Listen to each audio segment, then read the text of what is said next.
Hey guys, it's Kevin again. This is my review for the second season of Jessica Jones. Yes, I know it's taken me a while to review this, but I have finally finished it. And what this season basically is about is, obviously, we pick off right where the first season has left us off. And as we know, Jessica, spoilers if you guys haven't seen season 1, Jessica has in fact killed Kilgrave. You know, she has taken him down, and she's still kind of grappling with that throughout the season. And basically the rest of the season is her trying to overcome this trauma, kind of being worried that she's going to do it again, but also further look into IGH. You know, this is the corporation that made her who she is, figure out what's really going on with them, if she can finally figure out the reason why she has these powers, and basically getting hopefully getting the closure that she truly does deserve. So Jessica Jones Season 2 in general, I was obviously hyped for this season. I mean, I loved the first season, Jessica Jones. I think, honestly, it gets a bit of a bad rep, and I don't really understand why. I think it is a very well-done season of TV. Did it go on a bit too long? Yes, it definitely did. Were there some characters that really didn't serve much of a purpose? Absolutely. But for what it did well, it did really, really well. I mean, you had one of the best villains, I think, in any of these Marvel shows, Kilgrave. You had a star-making performance from Krysten Ritter. I mean, there was just so much to love about that show.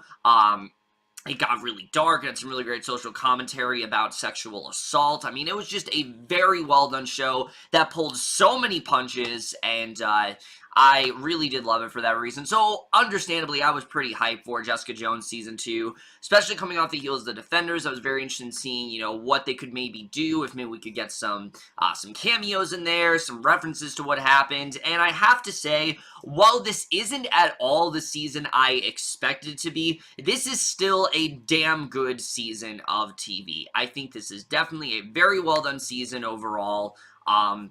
It's definitely not perfect. I will say it is definitely a step down from season 1 for sure. But I definitely did still enjoy it. And we're going to get into it right now, starting off with the cast. And just like season 1, that is one of the best things about this season. The cast here is fantastic. Everyone really does do a great job. But, of course, we have to talk about the main star here. Krysten Ritter, once again, absolutely kills it as Jessica. And like I said, we're seeing a much different side of Jessica this season, because while she has killed Kilgrave and everything, she has taken him down, she's trying to become a better person. She's doing what she can to, you know, find that line, basically, between being a hero and being a good person. Because as we know, she doesn't really want to be a hero, and I love seeing her grapple with that throughout the season. There's a lot of stuff that a lot of revelations that she does come to throughout this, and I thought she really did a great job. She's both really witty and fun, but you also really do feel for her. You know, she still has that trauma within her life, that those scars that, you know, Kilgrave left her, they're not going away, and you really do see how this has left an impact on her, and I think she really did an incredible job. She is easily one of the best, I think, of the 4 actors in these Marvel shows, and I think she did a phenomenal job once again this season. And then Rachael Taylor as well as Trish. I was a fan of her in season 1. I think she definitely was really great. But season 2, I think, is really when she gets to shine. This character goes through a pretty big arc this season, because obviously she really wants Jessica to get this closure with IGH, and she goes through a lot of stuff here, particularly involving this addiction plot that she does end up going through, but she also is trying to, you know, maybe turn things around with her and her mother, and I thought overall she definitely did a really great job here. She's much more of a prominent figure in Jessica's life, a lot more authoritative this season, and it could have gone really annoying, but Taylor's so great in the role, you can always see where Trish is coming from. And even when you don't necessarily agree with her, you still really do feel for her. And I think, again, that just is a testament to how great of an actress she really is here. Once again, she was great. Her and Krysten Ritter worked great together. And I honestly don't think she gets enough credit, because she, once again, was great this season. However, as good as those two actresses are, they're actually not the standout of the season. There actually is someone who I thought was better than both of them, and that is Janet McTeer, as this mysterious woman who we're just going to call her the killer, because I don't want to say who she actually is. There is a pretty big twist with her character, and I don't really want to get into it too much, but she is incredibly mysterious, but also very menacing, and you don't really know what her whole goal is. She keeps popping up throughout the season, and eventually we do get a huge reveal as to who she really is, and once we do, it takes her from being this, you know, sort of stereotypical villain to someone much more important and someone who serves a much bigger purpose than we thought, and I think she did an incredible job this season. I loved everything about Janet McTeer in the show. I think she added so much emotion, just so much, just a whole new sense of story to the season, and her and Krysten Ritter, they work fantastic together. I thought she was great here, and easily she was the standout of the season for me, by far. And then the rest of the cast here also does a really good job. Darville, once again, as Malcolm. He is still the heart of this show. He really is like the good guy who, he's just trying to do right. He really is. You know, he's working for Alias Investigations. He almost gets fired like every single day, and he's pretty much shit on throughout this entire season. There rarely is a point where Jessica and Trish give him even the slightest amount of decency, and you're really feeling for Malcolm throughout the season, and I think he did a really great job. Very understated performance. Not enough people talk about how good he is in this role, but he really was great here. Carrie Ann Moss, holy shit, Carrie Ann Moss. I mean, she is phenomenal this season. She has this really incredible arc that she's going through as Hogarth, and I was not a fan of her that much in Season 1, as you guys know. I was very on and off with the character. I didn't really like her arc that much in Season 1, and this season, we'll get to her arc a little bit, but I did enjoy the character more. I definitely will say that. I think she did serve a little bit more of a purpose this season. I think she definitely did do a really good job. J.R. Ramirez as this new character, Oscar, I really liked. I thought he was really great. I also really liked, I also really liked the other new characters throughout the season. Really, like I said, everyone did a really good job. There isn't really anyone I thought that was bad here, and that's definitely something I will give this entire season. But now let's get to what I really want to talk about, which is the directing and the writing, because that was one of the best things about Season 1. It was able to differentiate itself as a Marvel show, and it still does that very well here. The things that worked in Season 1 still work very well in Season 2. It still got that noir vibe. You know, there's rarely an episode that goes by that Jessica's not narrating. It's very dark. It's not willing to, you know, it's not afraid to go into some really heavy, really messed up stuff, and I thought it did that very well. Once again, I thought it handled the trauma very well. It's very emotional. It's not very pleasant to watch at points, and that's something a little bit all these Marvel shows, is that they aren't willing, you know, they are very ballsy, and they're willing to go into some more dark stuff that you can't see on the CW or ABC shows, and I thought they did that really well here. I was definitely very impressed by that. But again, there also is some really great comedy peppered throughout the season. I think that definitely was very well done. Those two tones are very well realized, and I thought the directing was really great. The writing, on the other hand, that's where we get to, I think, the biggest problem of this season, because while this season is very interesting, which it absolutely is, I mean, there's a lot of great stuff these characters are going through, to its core, it is significantly weaker than the first season, and I wouldn't really attest that to, again, the performances or the storylines that are going on. It's more of the editing and things like, which we'll get to a little bit later, but the writing this season, it is very different from your typical Marvel show. These characters, you know, basically are struggling with this sense of trauma. They're trying to all overcome these terrible things that have gone on in their lives. They've all really had really troubled past. You know, as we know, Trish, she suffered through addiction. You know, Jessica, sexual assault.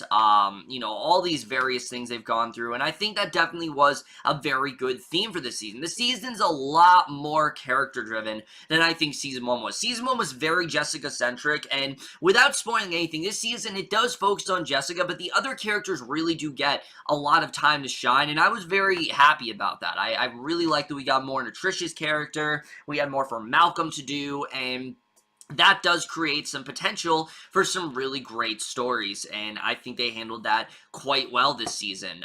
Trish's arc in particular, like I said, she has a much more prominent role this season. She's not just Jessica's best friend and sisterly figure. She is disagreeing with Jessica a lot. Sometimes she really is going a bit too far. Sometimes she's being way too overprotective of her. And then later in the season, she does get exposed to this inhaler of sorts, and this sort of messes her up a bit, and you see sort of what she ends up going through taking this inhaler. And at first, this story does feel a bit repetitive, but again, it really just shows how well written this character is, and I think they did a really great job with that. I think there are so many ways that storyline could have gone wrong, and I was definitely very impressed by where they did take that arc. I thought it was very well done. Dorothy as well has a lot more to do this season, and I really did like seeing the sort of comparisons between Dorothy and Jessica. Who cares about Trish more? Who's more important? You know, who's looking out for her more? We do get into that this season a lot, and I thought that was very well realized. I was very happy with the way that was going. And like I said, Jessica, she's got a lot of interesting stuff to do this season. You know, there's a point in the season where she joins a support group. She really is trying to turn things around. It's just, as we know, she is a killer, and she's always worried she's going to go back there, and she's always going to, you know, be that anti-hero, because as we know, she flat out refuses to be a hero. She doesn't want that title whatsoever, so she's trying to distance herself as far away from that as possible, while also trying to turn things around, and I thought that arc was very interesting. I also really like some of the new characters this season.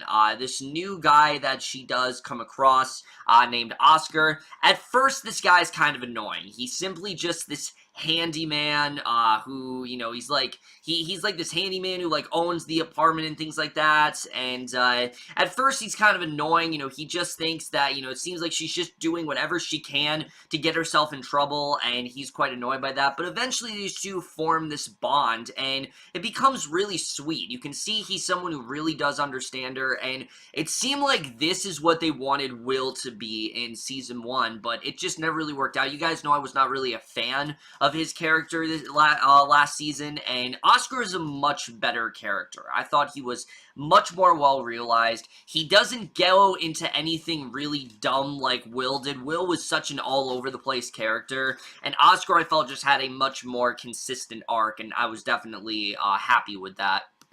However, as good as that second half of the season is, the road to getting there, it's a bit murky, and that easily is the biggest problem with this season. Once again, Netflix continues to have the same problem where they just can't seem to find the right amount of episodes for a season. It's either they have too many or they don't have enough. And Jessica Jones Season 2 is easily one of the biggest examples of that. This season easily, as good as it is, which, trust me, there are some really great things about this season, it easily could have been 8 or 9 episodes. There was no reason for the season to be 13 episodes, and because of that, a lot of the season does feel quite aimless and a little bit lost, particularly in the first, like, 5 or 6 episodes of this season. There's stuff going on. It just does not feel like there is this one overarching story, and that mainly is due to, like I said, the fact that the show is just kind of going in circles for a little bit. You know, you have stuff with Jessica and IGH, and think, okay, that's the main plot of the season, but then you go into Jessica and her trying to harness her powers a little bit, and you think, okay, that is the main conflict of the season. Then you have this whole thing with Jessica and Jen and McTeer, and you think that's the main arc of the season. It just, sure, these things do come together. It's not like they're completely separate, but it just doesn't feel like they really do connect in that way, and that they connect as well as they should. The pieces they fit, but just not as firmly as they really should, and I think that definitely was a bit missing from this season in the way that Season 1 did. Season 1 started off with a bang, and usually that's how most of these Marvel shows do go. They start off in an incredible way, and they just get a little lost towards the second half. This season, like I said, is the opposite. And that's especially true to some of the subplots going on this season, which... like I said, there are some really great characters here. Janet McTeer is excellent. Oscar's a really good character. But aside from those two, I really did not care about the rest, particularly with Terry Chen's character. This character that he plays, I just was not a fan of him. And look, it's not like he didn't serve a purpose in this season, because he absolutely does. He plays this character named Chen. He runs this, like, rival agency to alias investigations, and he feels that Jessica is inept and that this agency shouldn't be running anymore, and he wants to overthrow them pretty much. But again, it just, in the end, doesn't really feel like it has a place within the season. And at first, it does. At first, it's like, okay, this is really interesting, but then he goes away, and then he comes back, and then he goes away again, and then he comes back, and it's just kind of like on and off throughout the season, and to me, it just didn't really feel like he needed to be here. And it's not like you could cut him out of the season and... you know, it's the same, because that's definitely not the case. He does serve a pretty big purpose in the last episode of the season, but again, it's the last episode. That's the only episode where I really felt he served an actual purpose. Before that, he just seemed like a character that was just here just so they could give time to what was going on, and it just didn't really feel like he needed to be here. Also, this, like I said, Hogarth as a character this season, she is a little bit better. I do think they did give her a pretty good arc. Early on in the season, she is diagnosed with ALS disease, and obviously this is a pretty huge shift in her character. I mean, her entire sense of self is pretty much changed, and her whole worldview is pretty much shaken up here, and she doesn't really know what to do. And it sounds really interesting, right? Well, again, the problem is that this arc just does not solidify a 13-episode season, and a lot of the time, as good as Carrie Ann Moss is here, which, trust me, she is incredible this season. She has this one breakdown scene that had me near tears. Her whole subplot just felt kind of inconsequential to what was going on, and I don't really think, like, we needed it this season, to be honest with you. They could have saved it for Season 3, and I don't think it really would have made much of a difference. And the character that she becomes entangled with, Inez, I really did not care about. She seemed like she was just here, just so Hogarth could have something to do this season, and I just simply did not care that much about it. And again, the whole ALS thing, it's tragic what she's going through. It is very well done in some scenes. A lot of the time, though, it really does feel like it's meandering, and it just did not feel as consistent as I think it really should, and I do feel that that was a bit missing here. And similar to that story, there are a lot of plot lines this season that just kind of do get dropped, especially after that shift happens. For the first, 6 episodes of the season, Trish has this boyfriend, and it seems like he's going to serve this huge purpose. Like, they keep cutting back to him, and the character himself I really enjoyed, but then after a while, he just goes away, and he's not really discussed about it again. You're wondering, why did we spend so much time on this story? The whole IGH thing, that kind of gets dropped. The whole thing with Chen, like I said, that gets dropped. There's a lot of storylines this season that feel important at first, but then after the shift, it just doesn't really serve much of a purpose anymore, and you're just kind of left wondering, why did we spend so much time on that in the first place? And if the season maybe 2 or 3 less episodes than it initially did, I think it could have felt a little bit more fluid, and things could have connected a little bit better than they actually ended up doing. But I will say the cinematography of the show is still great. I think the visuals here are still very well done. When Jessica's using her powers, or when Janet McTeer is using her powers, it's really intense, and it feels very real and in the moment, and they did a very good job with that. That noir vibe is definitely still there, and I've always really enjoyed that about this show. I think definitely the cinematography is really great. The score, once again, is really great. You know, you still have that, sort of jazzy music, and I think that's very well realized. And like I said, the editing, The season is way too long. They could have easily cut it down to 8 or 9 episodes, and I think it would have flowed a lot better than it ended up doing. Also, you guys are probably going to wonder, is there a Defenders reference this season?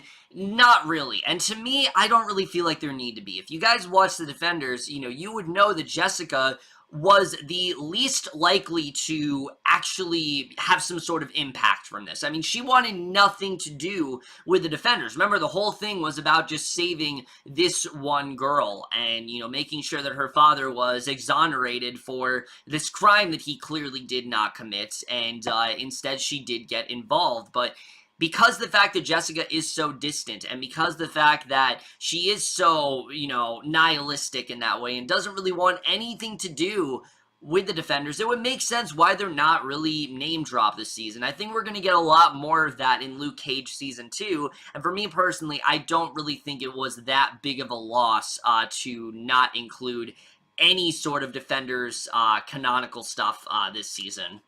However, as you guys can tell, it is really difficult for me to talk about this season without delving into spoilers, because I really want to talk about what I really loved about this season. So we're just getting into it right now.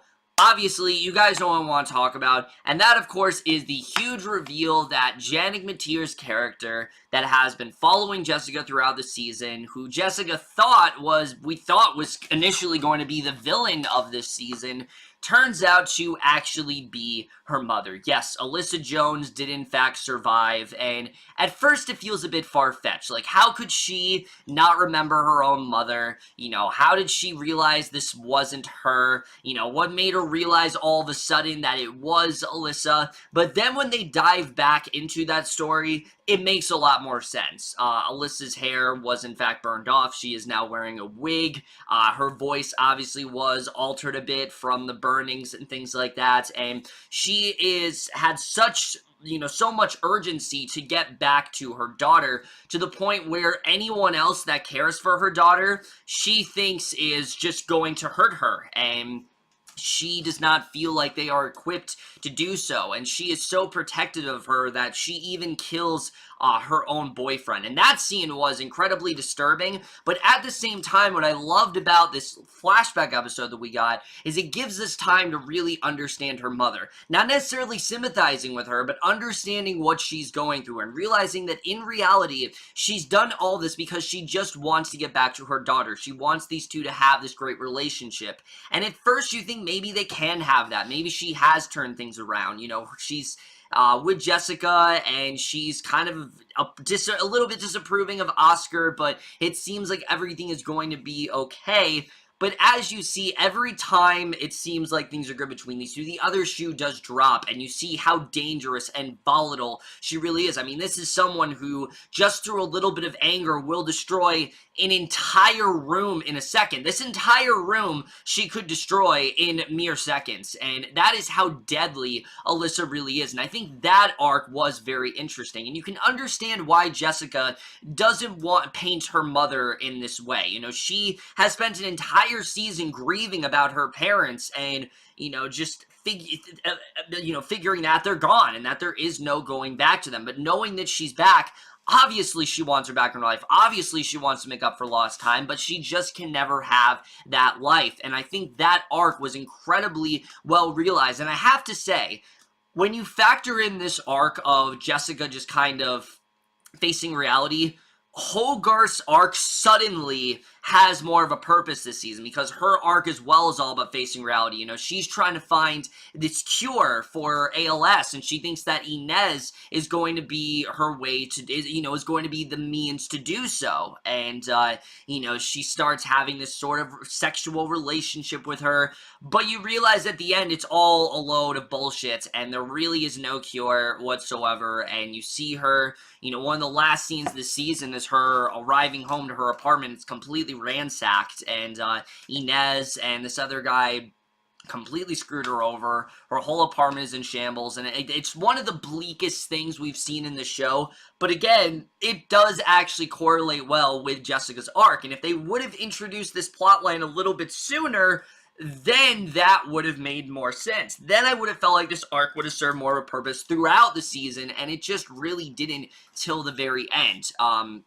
And again, I think this arc was very well realized. Let's talk about Trish, because Trish, when she realizes that Alyssa's back in the picture, right off the bat, she is saying you cannot trust her and you need her out of your life. And you see that Trish is starting to become a lot more demanding. And for some people, this could get really annoying. And I think it was intentional. I think it was intentional that, you know, obviously this addiction is really starting to have an impact on her. And it really is, her condition is kind of worsening throughout the season. You very much do see that, but it all leads up to that one point where, of course, you know, basically Alyssa becomes public enemy number one. Everyone wants her to get away from Jessica. Jessica feels the only way that she can do this is to neutralize her, but she doesn't want to kill her mother. She tells everyone that she's going to, when in reality, she actually wants to take them on a vacation and basically go off the grid so she can finally have that life with her mother. But as we know in the end, she does in fact have to face reality. And at the very last seconds, once Trish is finally out of that hospital and she did in fact overdose, and that whole episode is probably the best of the season because you don't know what's really going to happen. You don't know if Trish is going to get over this, and you see at the very end that this is definitely going to have a huge influence in their relationship when she is the one that kills Alyssa. And for a lot of people, this could be very controversial. You know, why would Trish do something like this? But I feel like it does make sense. You know, she was doing it, she had the right intentions for sure. She felt that Jessica's mom was simply a danger to herself and everyone around her, and she was an imminent threat in that way, and she felt that she had to be the one to finally eliminate her, and, you know, by any means necessary. And you can see, obviously, Jessica is not happy about this. You know, she's never going to look at Trish the same way again. This has very much fractured their relationship, and to anyone who says that this whole thing feels weightless and that this season doesn't have anything really that significant that happens, they need to rewatch that final scene between Trish and Jessica, because yes, it is absolutely setting up this rift in their relationship. Trish clearly wants to be this sidekick to Jessica. She is very envious of, you know, Jessica's influence and her power because she actually does have some relevance in the world, and Trish simply doesn't. You know, she's known forever as Patsy, this basically Disney Channel-esque star who turned to drugs. She's been addicted, and everyone just sees her as a big joke. No one really is taking her seriously.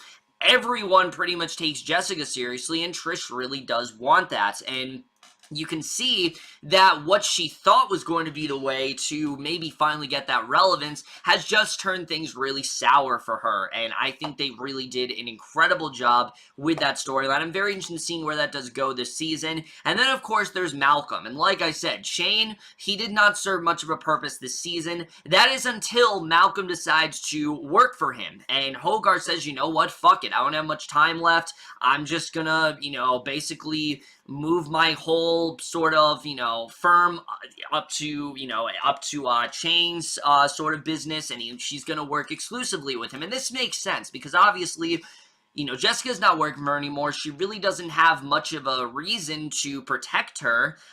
Jessica basically told her the bleak truth, so she doesn't really have much more of a reason than to not work with Chang. And for Malcolm, this is a great thing for him because he's been wronged by both Jessica and Trish. They haven't given him any sort of care whatsoever, and by doing this now, he has a way to kind of start over and finally get that maybe that more sort of positive treatment that he really does want. And I thought that was a very good way to end the season. So again, the season definitely does have a big purpose, and to anyone who says it doesn't, they clearly did not pay attention to that final episode. And I do feel that it does serve a much bigger purpose moving forward. I think that definitely is something that is very much going to impact the characters in the end. And then two more things I want to talk about. I left this out of the spoilers because I wanted to save it now because I just don't want you guys to know this going in.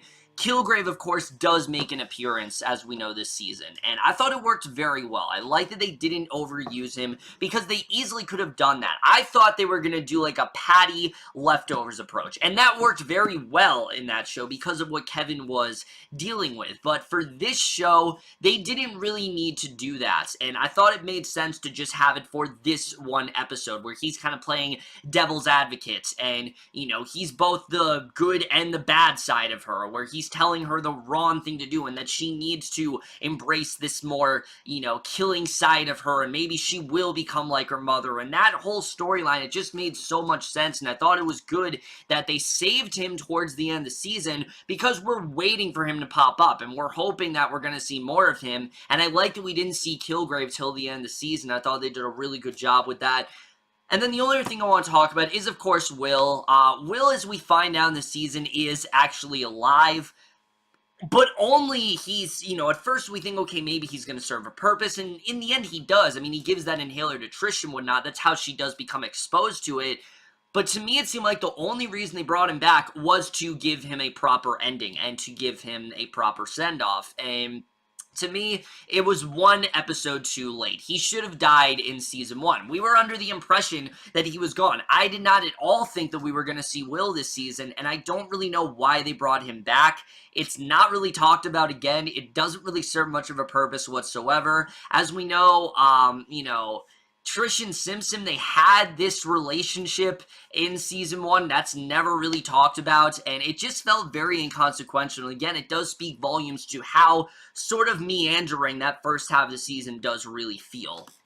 But overall, guys, Jessica Jones Season 2 is a very well done season. It's much different from Season 1. There's not really a villain or that much of a threat this season. It's much more personal. It's much more of a character study type season. It is very much setting up what is probably going to be a very bleak and very different Season 3, but I'm very interested in seeing really where it does go. It's got a lot of stuff that I do love about the show. I do still love the character of Jessica. I really do love the character of Trish, and those 4 characters, you know, mainly Jessica, Trish, you know, Hogarth, and, you know, Alyssa, those 4 characters within the season, I think were definitely the most prominent. Malcolm as well is definitely going to have a very interesting arc next season. I'm very interested in seeing really where that does go. But like I said, guys, I definitely did enjoy this season overall. It's not nearly as good as season 1. It does take a while to get going, but once it got great, it really did get great. It still very much reminded me why I like the show as much as I do.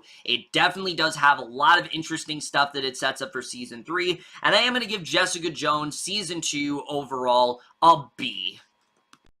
So over, guys, in my review of Jessica Jones Season 2, let me know what you guys thought of the season overall. Left your thoughts on it. Like I said, I very much did enjoy the season. It was different for sure, but I do think that it was definitely very well done and very different from most of the Marvel Netflix shows. Definitely could have been cut down for sure, and I think moving forward, that's what most of the Marvel Netflix shows should be. They should cut them down a lot, but we'll have to see the way things do go in Season 3. But that's in my review. Hope you guys enjoy. See you guys in my next video, and we'll see you guys for that. Okay, bye.